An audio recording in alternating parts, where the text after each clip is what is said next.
Hello, world, and welcome to the Quick Kick Picks presented by Bros Talking Soccer. My name is Dave Knittel, here with my brother Christian Knittel, and we are talking MLS Match Week 12. Christian, hello, how are you doing today? Hello, Dave. I'm doing pretty great. I'm very excited to get going with this podcast YouTube stream. There you go. All the things. It's all of those things. All of those things in one. All right, quick reminder, we're doing a different format. Christian and I are going to be a little bit more interactive. Another thing that I didn't really explain for anyone watching on YouTube, Twitter restricts our videos to 2 minutes and 20 seconds. So I have this timer here. The reason we don't go on and on about each individual game is because we're trying to condense each match into about 2 minutes and 20 seconds. So blame Twitter. Yes, 100% blaming Twitter. We got a comment this week from someone on YouTube. Thank you for watching our videos, but asking why we didn't just keep going, and that is the reason. So just wanted to let you know. And enough chit chat, Christian. You ready to get into the games? Yeah, stop talking. Let's do this. All right, let's do it. Love the enthusiasm. First match of the weekend, Saturday, May 18th. The Montreal Impact are hosting the New England Revolution, 1 p.m. Eastern Standard Time. Christian, what do you think is going to happen here? So Montreal are one of those teams that I feel like are very up and down, but they're going to win this game. I don't care who they're playing at this point. New England Revolution are losing a game, and I know that they won their last game because they brought in a new manager. It might have looked a little bit better, but no, I'm not sold on that team. I do not think that they have the quality to compete. Montreal, on the other hand, have played a lot of away games and have got that experience. They're at home this week, though, right? They are hosting this. Yeah, Montreal's at home. So Montreal is at home, and New England is not going to walk in there and get a result. There's no way in hell that's happening. Montreal have been very, very good defensively this season, and I do not think that the Revolution have the tools to both score goals on the road and keep them out. I think that it ultimately ends 1-1, and so I agree with you. Montreal doesn't have the most, high-powered offense, and that's a serious concern. Piatti still being out is a factor for them, but both of these teams are among the lowest possessing teams in the league. So they both don't like to have the ball. They both like to play a counterattacking style system. New England they have the highest pressing numbers in the league. I'm interested to see if Bruce Arena kind of keeps that going with them. They have the highest number of turnovers in the opposition third, but they have some of the lowest scoring numbers and lowest shots on target. So New England's not doing anything with those turnovers. And so ultimately, I think this is going to be a weird game, and that's why I think it ultimately ends 1-1 here. Fagundes coming back into the lineup for New England was a good sight to see, and I really like Omar Brownie for Montreal. I thought he was really impressive in CONCACAF Champions League play. Christian, anything else you want to? Yeah, I'm going with a 2-0 Montreal win here. I do not think New England have the tools to score on the road. I disagree. I think that they do. I think they have talent there, and they're just not scoring. And so for that reason, I have this ultimately ending as a 1-1. If you win the ball in the final third, that should be the easiest time to create a chance and score, and they're not doing it. All right, we'll see what ultimately ends up happening there. Next match we have is Real Salt Lake hosting Toronto FC, 3 p.m. Eastern Standard Time on Saturday, May 18th. Christian I'm going to go first here. I think this ultimately ends as a 3-2 RSL victory. So I think this match could go one of two ways. I know I'm going bold here. It could be incredibly boring and end up really, really low scoring, or it could be that both teams sort of roar to life and get a bunch of goals. If there's a scenario where it's either or, I'm always going to choose more scoring because, hey, I'm an optimist, Christian. That's what I love. What do you think the score is going to be here? Oh, man, I think this is going to be a much lower scoring game. I know you went bold with one way and you said it's possible it goes the other. I am going with the other because you and I are different, Dave. Even though we think alike a lot of the times, we have different opinions. Same, but different. Yes. I think that this is... Oh, man, I think it's going to be a draw, this match, and I do not think it's going to have a lot of goals, as I said already. I think it's going to be a 0-0 game, similar to what just happened in midweek with Toronto. Toronto is coming off a midweek game while RSL were rested. RSL are at home. Toronto, short week to recover and on the road. I don't think that they have the legs to really just come in and create a lot of chances. I think Josie probably will either not play or will be on the bench again. Because I think he hurt his heel now, so he had the hamstring injury, but now he's hurt again. So Yeah, but for me, I think both of these teams, offensive firepower for Toronto is going to play a factor here, even with, the rotated lineup. But both of these teams are among the worst in the league. They're not at the bottom defensively, but they're in the bottom half to bottom third of the league. There's tons of goals given up, and that's why I think ultimately this can be a high-scoring game, and that's what I'm rooting for. Also, Toronto started a mostly full-strength lineup midweek, 35 shots in that game, 71% possession, and they couldn't get a goal. That's a concerning sign. So I may be way off base with this prediction, but I'm going to say, something clicks for them and they ultimately find a way to score. I mean, even though they had all those chances, it was against DC, who have a pretty decent defensive record, and I understand that they gave up a lot of chances there, but still, it's more difficult chances. I'm predicting the 0-0 game here. All right, there you go. Next match we have is the San Jose Earthquakes hosting the Chicago Fire, 3:30 p.m. Eastern Standard Time. Christian, what do you think is going to happen? So I think these are similar teams on opposite conferences. So I think San Jose has caught fire a little bit. Haha. It's funny because they're playing the Fire this week. Oh. I think that they're going to get the win this week at home in San Jose, but I think the Fire, they slowly were gaining a little bit of form. Gaitan, I think, is still out this week, right? Well, I mean, he just got hurt, so yes. Yeah, so I figure he's out.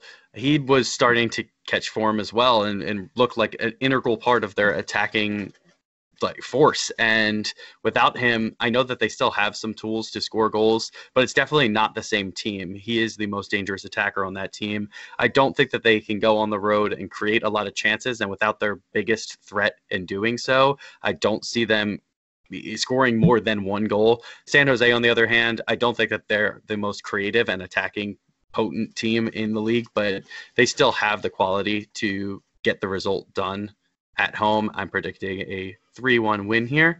All right.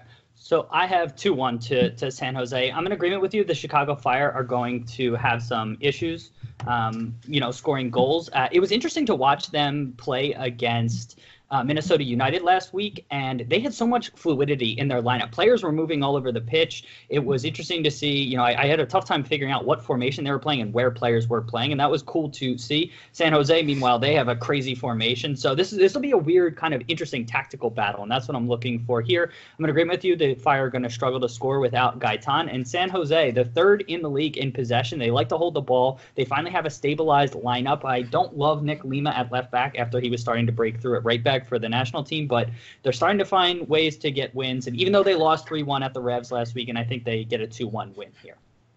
Anything else you want to add? Just that win or that loss in Montreal or loss in New England last week.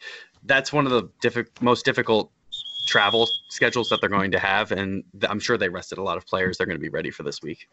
All right, we'll see what happens. Next match we are talking about is the Philadelphia Union hosting the Seattle Sounders, 7:30 p.m. Eastern Standard Time. Whoop, I'm dropping papers over here. I predict this one is going to be a 3-1 Philadelphia win. I think this could be the sneaky best matchup of the weekend here. There's one we'll highlight later in the video that might be it as well. Philadelphia might be the hottest team in the league outside of LAFC. They have 1 loss in their last 10 matches, 4 wins and a draw in their last 5. They went to Toronto, grinded out a win last week. Montero looks legit. Blake might be back. So I am very bullish on the Philadelphia Union. Christian, what do you think about the Union before we talk about Seattle? Well, I liked your little phrase of sneaky best. It is one of the best matchups of the weekend. The Union are in incredible form right now. They really just seem to have that tactic down, and Jim Curtin has done an excellent job after having a lot of critics, me and you both included in that one, in his just putting out his squad. The past few years, I know he's been held down by, was it Ernie? Right? Yeah. Ernie, and was forced to play a certain style of play. That has completely gotten thrown out the window, and this new formation looks legit. They have great center midfield core. Budunyanin, I still think, can be a liability defensively, but he has come together a little bit more. And with Montero in there next to him, it has helped a lot because he can play both ways.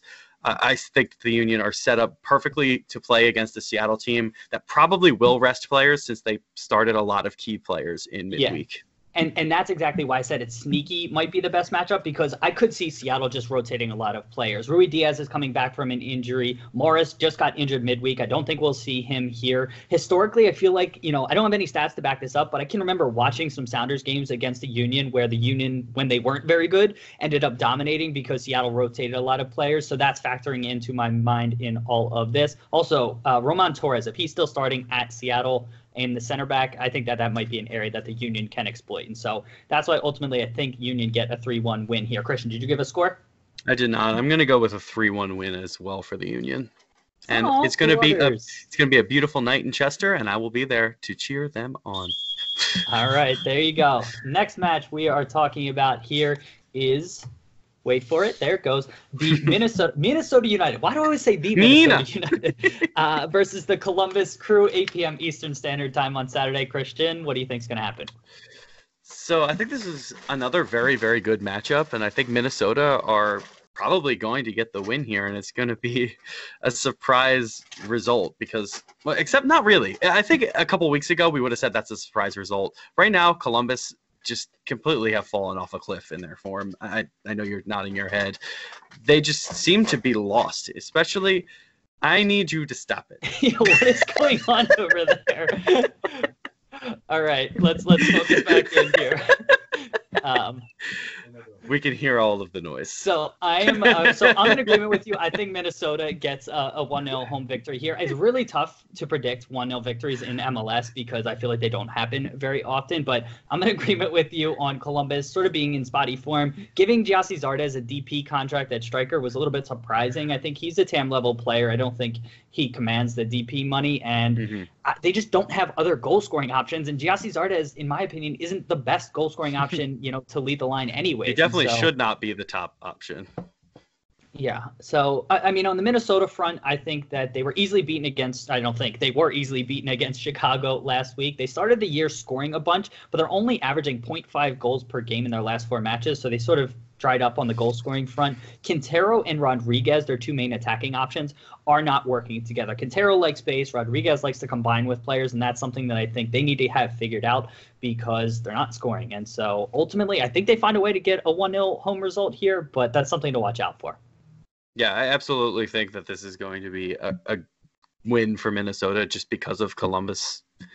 I just can't believe how bad they have been. I know that they didn't start the season with the most difficult games, but they were getting results and not really giving up chances and had an incredible defensive record.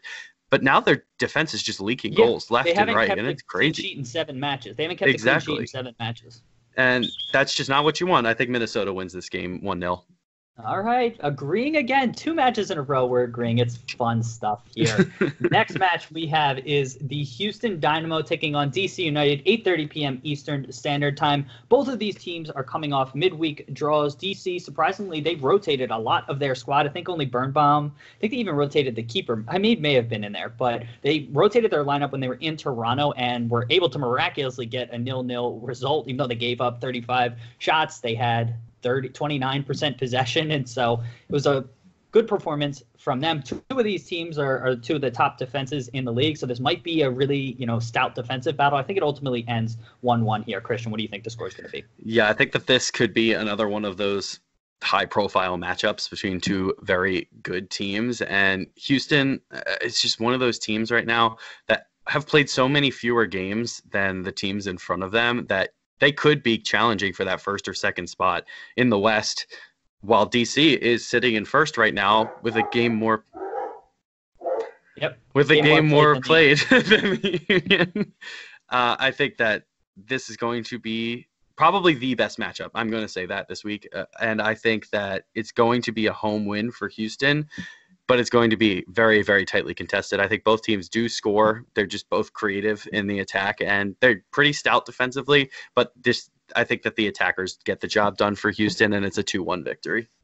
Yeah, and Houston has home field advantage. They haven't lost in the league. 5 wins, 2 draws. There you go. The dogs are pulling for Houston as well over there. Manotas, he scored midweek, and I think he might be the most underrated striker in MLS. I really like his game. If he stays with them and isn't sold over the summertime, he could be one of the breakout stars, and I would expect him to get more than 20 goals in the league. He's gotten double digits the last 2 seasons, and I would expect him to break the 20-goal mark this season. DC, again, they were dominated midweek, but Bruni, Acosta, and Areola were all rested, so they should be fresh for this match. And I agree with you. If Seattle ultimately rotates a lot of their players in that matchup against the Union, this should be the best matchup of the weekend. But I think it ends 1-1. Christian, anything else you want to add? Closing? No, I think that you nailed it on the head. All right. And the final whistle. That's how we like to do it here. I can't remember if I went first or you did. Who's going first this time? I think it's you. It's me? Okay. Next match we are talking about here is Sporting Kansas City hosting the Vancouver Whitecaps, 8:30 p.m. Eastern Standard Time. Final match of the Saturday games in MLS.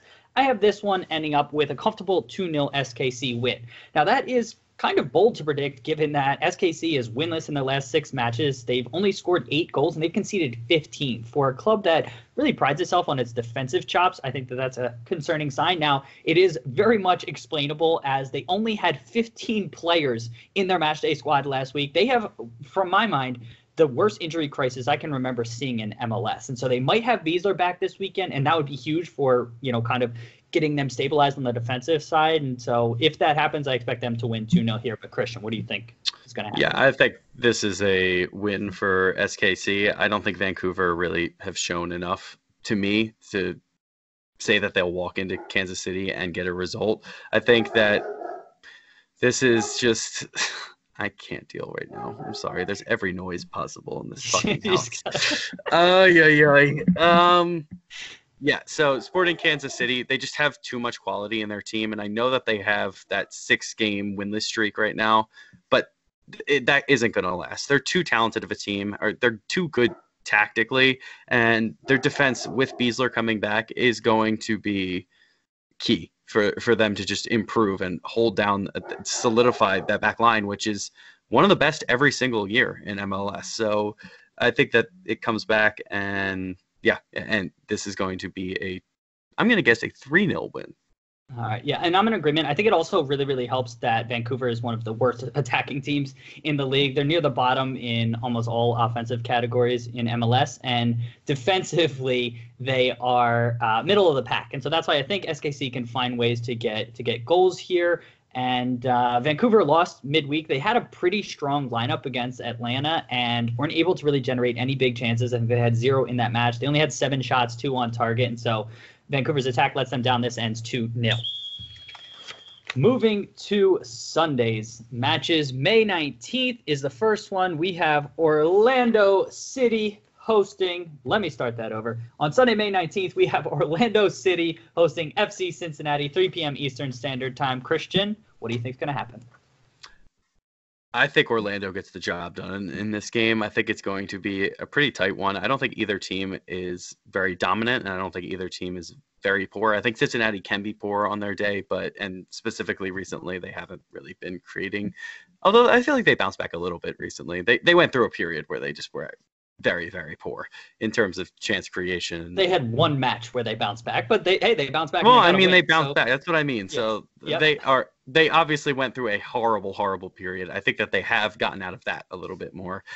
On the road in Orlando, they're not going to be expected to do anything. I think Orlando does have the quality over them. And Dom Dwyer has had a couple of poor misses this season already, which is a little shocking. I think that he'll get it together eventually. I don't know if it's this week, but the chances will continue to come for him. I think that the Orlando team is pretty much a bottom of the playoff race kind of a team, and they're going to be challenging in that type of way, but they're not going to blow over anybody, and I think that this is going to be a tightly contested 2-1 victory here. So this is one of those bold games and one of those games in MLS where what you expect to happen is going to absolutely the opposite is going to happen. So all signs are pointing to these are two of the worst offenses in the league, and I'm expecting a 3-3 draw here. I'm expecting both sides to break out. FC Cincinnati has a new manager. They get on the board. They're playing a 4-3-3. Frankie Amaya getting into the game last weekend. I know he was in the game before, but seeing him get minutes is exciting to see. They ended their winless run last week against Montreal, and then the Orlando side of things, they've only scored more than one goal in 2 games all season. They haven't scored more than one since April 6th against Colorado, and everybody scores multiple goals against Colorado. And the only other time was their opening match. So they're really in a scoring drought, but I think both sides break out here. Again, nothing really is supporting this beyond just the fact that it's MLS, and sometimes these wacky things happen, and I can see both sides just really busting out and getting on the score sheet, but neither really pulls through, and it ends 3-3. Anything you want to add real quick? Yeah, I just don't think that there's that many goals in this game with the attacks that we've seen. We'll see who's right. Next match we have is the New York Red Bulls hosting Atlanta United, 5 p.m. Eastern Standard Time. I'll go first here. I am going another bold call here, predicting a 2-1 Red Bulls win. Atlanta United is on a ridiculous run of form, 5 straight clean sheets, an MLS record. Pogba citing midweek. Hey, they had a lineup rotation. It was Florentine, Pogba, but him getting minutes again, and they were still able to keep a shutout victory. And it's impressive what Atlanta is doing. Again, this is one of those where all signs are kind of pointing to Atlanta getting a victory, but I really like what Red Bulls did when they rotated their squad against Dallas, and they played pretty much a second-string squad, and they got a 3-1 road result. I think what that's going to do is motivate the first-teamers, but also give confidence to the second-teamers that got minutes, and so I think that's going to do wonders for them. Christian, what do you think is going to happen? I absolutely agree. I thought it was absolutely shocking that they rotated their entire squad last week in Dallas. But it really did prove something, I think, to the first team and to themselves in the second team, that they are ready to compete, and that the first team have to step up if they want to keep their place, because they have creative players on that bench that can make a difference. And I think the Red Bulls, I don't know if they're going to get a win in this game, but I think that they will be creative in the attack and will be just more confident in the way that they play. I think that this game ultimately ends up 1-1, and the shutout streak ends for Atlanta, but I think it's going to be a lot of chances created. It's just not a lot of goals will fall in. Yeah, the other aspect that I forgot to mention, Atlanta was in Vancouver midweek. That cross-country travel really takes a toll. They rotated their lineup a bit, but they did have some first-teamers in there. Joseph Martinez, Pity Martinez played, as well as some other starters, and so that might take a toll on them. Additionally, it is nice to see Pity Martinez starting to round into form. He didn't score, but he won the penalty that Joseph converted, and he got on the score sheet over the weekend, and so that's an encouraging sign from an Atlanta perspective. Christian, anything else you wanted to add? Yeah, I just think this Atlanta team is in incredible form. I think that there's no way that they don't score this week. I just still think that the Red Bulls are finally catching a little bit of form after their horrible start, and it ends 1-1. All right, we'll see what happens. Second to last match of the weekend, and this is the one that they're running it back. So FC Dallas is hosting LAFC, 7:30 p.m. Eastern Standard Time, after LAFC hosted FC Dallas midweek on Thursday. Christian, what do you think is going to happen here? So LAFC beat Dallas in midweek. I can only see that happening again. I know that they're going back to Dallas, and it's going to be a completely different atmosphere. But Dallas lost to a second-string Red Bulls team last week at home, which is not an encouraging sign. That's 2 losses on the trot for them, and I understand that they played 2 of the powerhouse teams, I guess, in the league. And they're winless in 4 as well. Exactly. So I think Dallas need to kind of get it together. I don't think LAFC is the team you want to play when you want to get it together. They are the best team in MLS, pretty much hands down in every facet of the game. I think that this is just got LAFC written all over it. I think Dallas do score a goal, but it's another convincing 3-1 victory for LAFC this week. So I have an LFC victory as well, but I have it being 2-1. I have it being tighter because 2 teams playing in such a short space of time. I think there's naturally going to be things that FC Dallas can pick up on. They're also coming home, and they're able to find a way to get a goal here. They lost 2-0 midweek, but I think they find a way to get a goal, but ultimately LAFC is still too strong. Dallas, like I said, they haven't won in 4 matches. I think a lot of that has to do with Paxton Pomykal not being there and losing Cerrillo in the center of the park is also been a huge loss. The other thing that LAFC really does is they press, and watching that game midweek, I watched it in spurts on Thursday. they were just crushing FC Dallas, and they couldn't get out of their defensive third, specifically in the first half. And when I turned it back on in the second half, Dallas had a little bit more offensive possession, but LAFC is just so good in almost every way. They're on pace to shatter records, and they're actually underperforming their expected goals, so they should be even better than what they actually are, which is incredible to see. I have LAFC getting a 2-1 road victory. Anything you want to add? Nope. All right. Anything else I wanted to add on this match? No, I think we're good here. Wait for the ref's whistle. There it is. All right. Final match of the weekend. We have the LA Galaxy hosting the Colorado Rapids, 8 p.m. Eastern Standard Time on Sunday. I'll go first on this one. I have the LA Galaxy getting a 3-1 victory. Colorado, they have a streak of what I'm calling dirty sheets, where they haven't kept a clean sheet in 11 matches to start this season. They have no shutouts whatsoever. They've also only been shut out one time, which was against Atlanta, which has one of the best defenses in the league. So they score goals, but they give up tons of goals. That's why I think LA Galaxy gets a win here. Now, big sort of issue hanging over all of this is we're recording before they announce if Zlatan is suspended or not. All of the Galaxy's attack flows through Zlatan. He's the leading goal scorer with 9 goals, and Daniel Steres, who's a center back, is the second leading goal scorer with 3 goals. So that's a concern for me. But Christian, what do you think is going to happen here? I think it does come down to if Zlatan is playing. I think if they uphold his suspension, or I guess give him a suspension, that makes a huge difference to this game. At the end of the day, I think it changes the game in terms of how dominant LA Galaxy are going to be. Without Ibra, I still think that they can win this match. I just have zero confidence in this Colorado team. They have just really underperformed and been shockingly poor at times. On the road in LA, I just can't see them getting a result on the road, no matter who's really playing for them. And if Ibra's playing, I'm predicting this game to end maybe 4-0. If Ibra doesn't play, I think it'll be a little bit closer, maybe 3-1, maybe 2-0. But I just think that LA are going to be way too strong for Colorado. Yeah, and Colorado, in their last 7 matches, they've conceded 3 or more goals in 6 of them. I mean, those are just astounding defensive numbers. They're going to shatter goals conceded records if they keep up this pace. And, the Galaxy, they are coming off of 3 straight losses, so they're not in the best run of form, but a good antidote to that is playing the Colorado Rapids in 2019. They only have, 2 points on the season. And so another thing to watch out for, Jonah Dos Santos isn't in the lineup for the Galaxy, or he might be back. I'm not sure with his injury. That's a big miss for them. But ultimately, I think they have enough to get the result either way. Anything you want to add, Christian? I don't think so. All right. That is what's going to happen. MLS Match Week 12. Make sure to leave your predictions below the video. Comment. We would love to hear from you. This has been Quick Kick Picks presented by Bros Talking Soccer. I'm Dave. That's Christian, or that's Christian, depending on which side of the screen he's on. Anything you want to say in closing, Christian? Oh, let's get some matches played this week. All right, let's get some matches played this week. Yeah, I guess those are the words that I said. I don't know. I just wasn't ready this week for you to ask me that. Okay, so that's what came out of my mouth. Fascinating stuff. All right, everybody, go enjoy MLS Match Week 12. We'll talk to you soon. See ya.